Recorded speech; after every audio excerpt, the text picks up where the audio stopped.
Hello friends, welcome back. In this tutorial, we will study about DHCP. The full form of DHCP is Dynamic Host Configuration Protocol.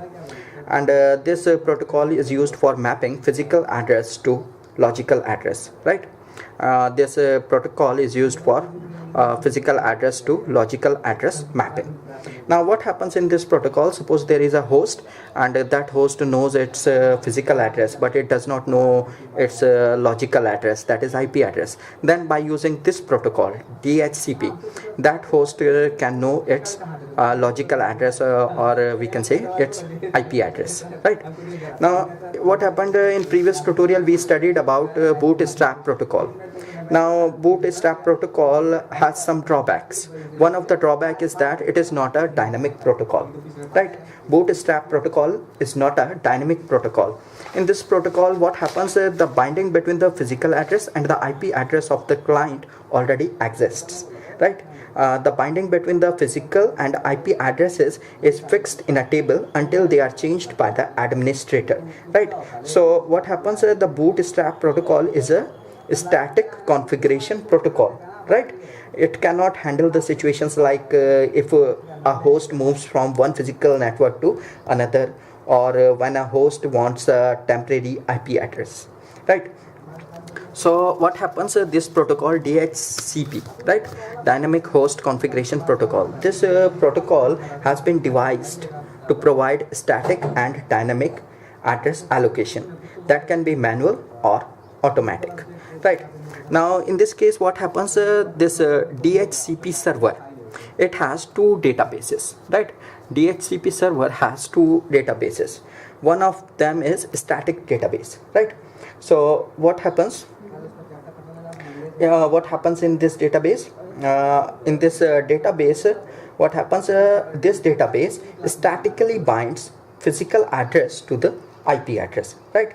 And it is backward compatible with the bootstrap protocol, right? It means that a host which is running a bootstrap protocol client, it can also request a static address from DHCP server, right?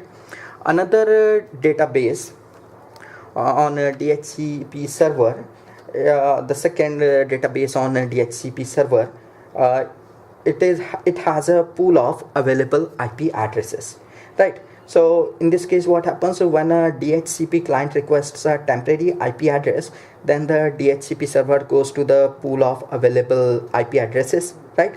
And it assigns an IP address for a negotiable period of time to that client, right?